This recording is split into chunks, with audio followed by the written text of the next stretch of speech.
नमस्कार, स्वागत है आपका मेरे इस नए YouTube चैनल कहानी जंक्शन में। यहाँ मैं आपको सनातन धर्म की वो कहानियां सुनाऊंगी जो कहानियां सिर्फ सुनी नहीं जाएंगी, आत्मसात भी की जाएंगी। आज जो पहली कहानी मैं आपको सुनाने जा रही हूँ उसकी शुरुआत एक मंत्र से करती हूँ।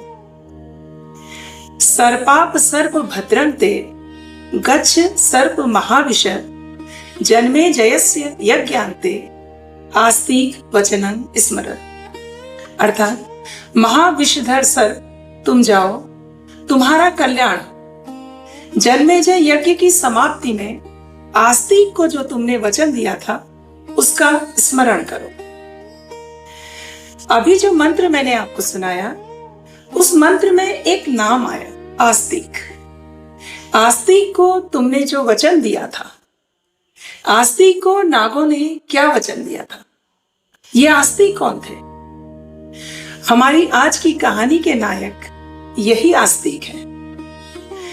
जन्मेजय के नाग यज्ञ के विषय में संभवतः सभी लोग जानते हैं, अधिकतर लोग जानते हैं, लेकिन जन्मेजय के इस नाग यज्ञ को किसने समाप्त किया था, किसने रोका था, नागों की प्राण रक्षा किसने की थी, कौन थे ये आस्तिक?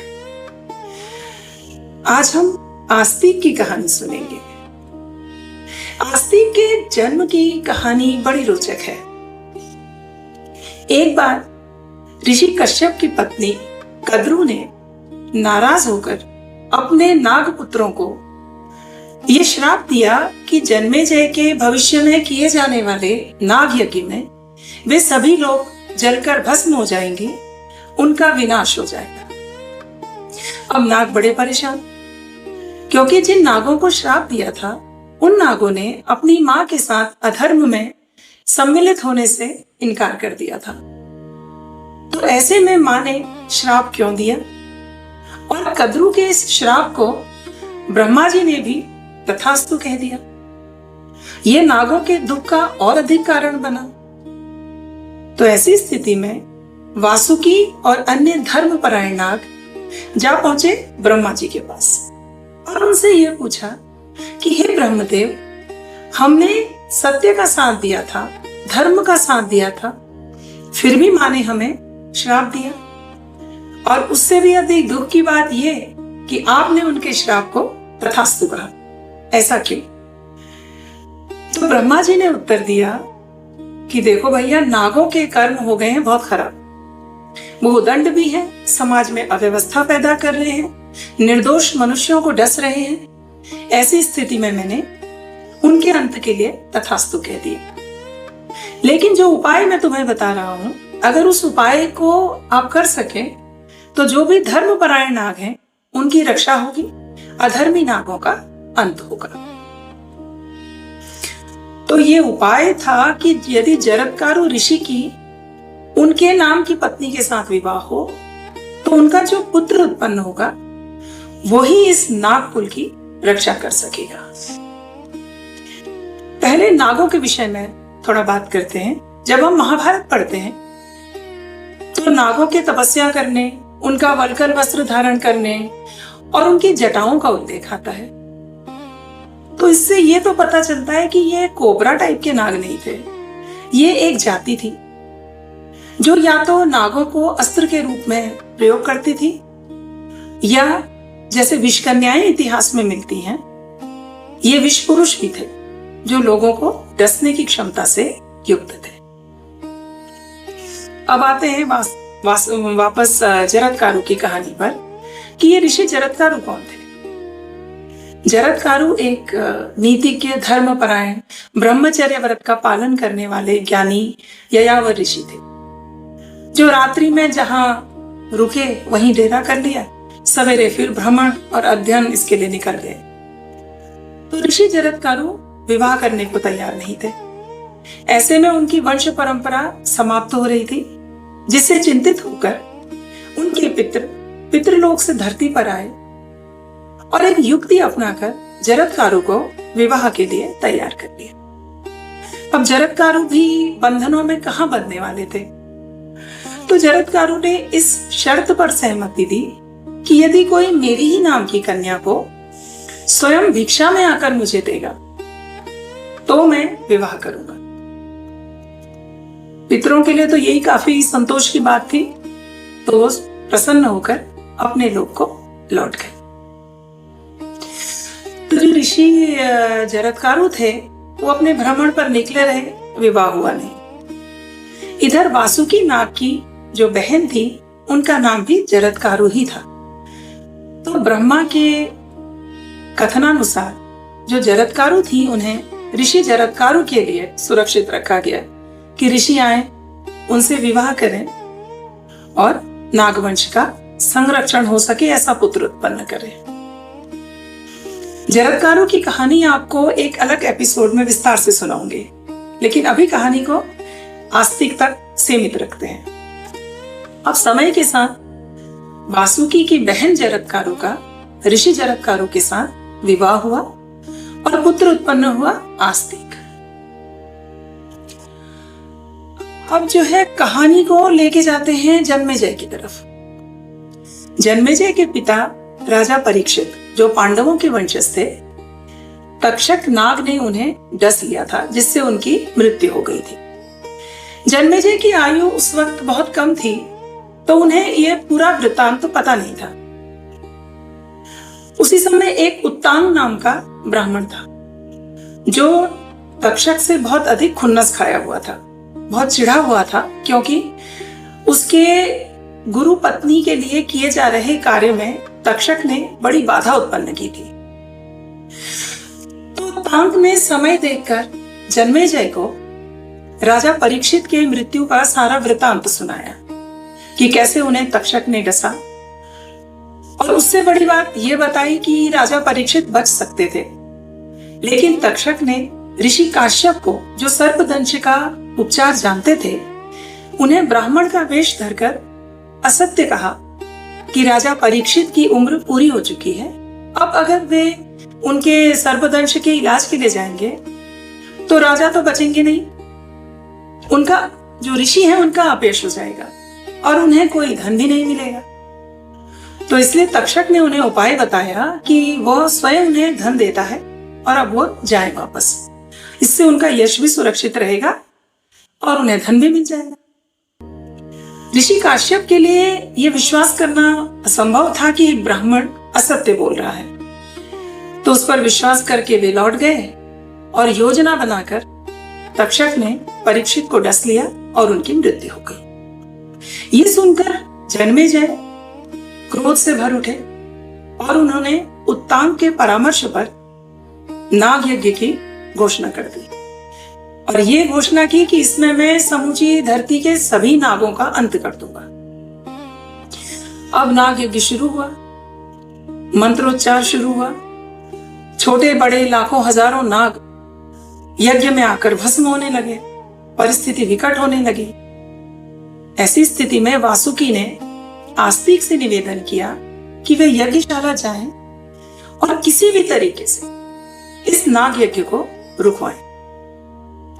इस नाग यज्ञ का मुख्य निशाना था नाग तक्षक, और तक्षक इस बात को जानता था, इसीलिए वो भागकर चला गया इंद्र की शरण में और उनके महल में जाकर छुप गया। अब इंद्र के महल से तक्षक को निकालना मुश्किल हो रहा था। अंत में यह सुझाया गया कि अब मंत्रोच्चार इस स्तर के होंगे कि तक्षक नहीं तो इंद्र के साथ तक्षक खिंचा हुआ चला आएगा और दोनों ही इस यज्ञ कुंड में भस्म कर दिए जाएंगे, क्योंकि तक्षक को मारने का दूसरा कोई उपाय था नहीं। तो अब मंत्रोच्चार शुरू हुए, तक्षक के साथ साथ इंद्र भी खींचे चले आए। आधे रास्ते तक पहुंचकर इंद्र को यह एहसास हुआ कि अब अपनी जान की खैर मनानी सही है और यहां से इस तक्षक को यहीं छोड़कर लौट जाना सही है। तो उन्होंने यही किया। अब तक्षक अंतरिक्ष से धरती की ओर गिरने लगा। इधर जो आस्तिक थे वो यज्ञशाला पहुंच गए। आस्तिक की उम्र उस समय केवल 12 वर्ष की थी। एक बहुत छोटे बालक थे, लेकिन जरत्कारु की वंश परंपरा के थे। तो त्वरा बुद्धि भी थी, ज्ञान भी था, भाषा पर पकड़ भी थी, होशियारी भी थी। तो उन्होंने ये निश्चय किया कि इतने कम समय में यज्ञ तभी रोका जा सकता है जब राजा को प्रभावित कर लिया जाए और राजा उन्हें वर देने के लिए उत्सुक हो जाए। बस यही सोचकर आस्तिक ने यज्ञशाला में जाकर राजा को प्रणाम किया और उनका स्तुति गान शुरू किया। उसने जिस यज्ञ को वो रुकवाने आए थे उसी की प्रशंसा शुरू की। उस यज्ञ की तुलना राजा रामचंद्र जी के यज्ञ से की, राजा युधिष्ठिर के यज्ञ से की। स्वयं जन्मेजय को धर्मराज यमराज की तरह न्यायप्रिय बताया। उनके शासन संचालन को इंद्र और राजा दिलीप के शासन संचालन जैसा उत्कृष्ट बताया और उनकी भूरी भूरी प्रशंसा की। अब प्रशंसा किसे बुरी लगती है? और एक इतना छोटा बालक जब इतने अच्छे सुंदर शब्दों का प्रयोग कर रहा हो तो प्रभावित हो जाना स्वाभाविक है। सो जन्मेजय भी आस्तिक के ज्ञान से प्रभावित हो गए, प्रसन्न हो गए और उन्हें वर देने लगे। अब समस्या आई, ऋतुजों को जो यज्ञ में मंत्र पढ़ रहे थे उन्होंने कहा कि राजा अभी कोई भी वर देना उचित नहीं है क्योंकि तक्षक अभी पकड़ में आया नहीं है। लेकिन सोमश्रमा नामक जो पुरोहित थे उन्होंने राजा को समझाया कि एक यज्ञ में आए संतुष्ट ब्राह्मण को अब निराश लौटाना उचित नहीं है और क्षत्रिय का धर्म भी अपने वचन का पालन है। आपने उन्हें यज्ञ वचन दिया है कि आप वर देंगे तो अब आप वर देंगे। तो सोमश्रवा ने समझाया कि अब आप पीछे नहीं हट सकते। जन्मेजय के मन की शंका दूर हुई और उन्होंने आस्तिक से कहा कि वो जो चाहे वर मांग ले। अंधा क्या मांगे, दो आंखें। आस्तिक ने तुरंत मांगा कि इस यज्ञ को इसी क्षण रोक दिया जाए। राजा परेशान, तक्षक अभी पकड़ में आया नहीं था। उसी समय तक्षक धरती पर गिरता हुआ दिखाई दिया। तो आस्तिक ने उसे देखते ही हाथ उठाया और ठहर जा 3 बार कहा और तक्षक वहीं रुक गया। अब यज्ञ के पुरोहित मंत्रोच्चार करें तक्षक को खींचने के लिए और तक्षक टस से मस न हो। राजा ये सब देखकर आस्तिक के ज्ञान से भी प्रभावित हुए। भाषा से तो प्रभावित थे ही, अब ज्ञान से भी प्रभावित हो गए।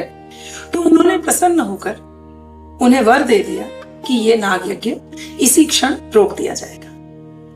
इस तरह यज्ञ रुका, नागों के और तक्षक के प्राण बचे और आस्तिक का जो कार्य था वो भी पूर्ण हो गया। आस्तिक मनुष्य और नाग कुल के दोनों से संबंधित थे, तो उन्होंने दोनों के बीच सेतु का कार्य किया। जब आस्तिक वासुकी के पास पहुंचे तो प्रसन्न होकर वासुकी ने कहा कि तुम जो चाहो आज वो वर मुझसे मांग लो, तुम जो चाहोगे मैं तुम्हें दूंगा। आस्तिक एक छोटे बालक थे, वो चाहते तो अपने लिए कुछ अच्छा मांग सकते थे, लेकिन वे मनसा वाचा कर्मणा ब्राह्मण थे, ऋषि थे। उन्होंने सिर्फ ये वचन मांगा कि जो भी भविष्य में मेरे नाम का स्मरण करेगा उसे सर्प या नाग कोई कष्ट नहीं पहुंचाएंगे। इस तरह आस्तिक ने नाग कुल की रक्षा भी की और मनुष्यों को अपने नाम का संरक्षण प्रदान किया। यही होता है नायकत्व, जो सिर्फ अपने लिए नहीं सोचता, समाज के लिए सोचता है। ये थी इस मंत्र की कहानी, ये थी हमारे नायक आस्तिक की कहानी।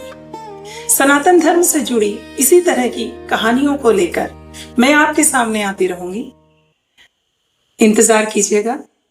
और हाँ, अगर आपको ये कहानी अच्छी लगी तो कमेंट बॉक्स पर कमेंट जरूर कीजिएगा।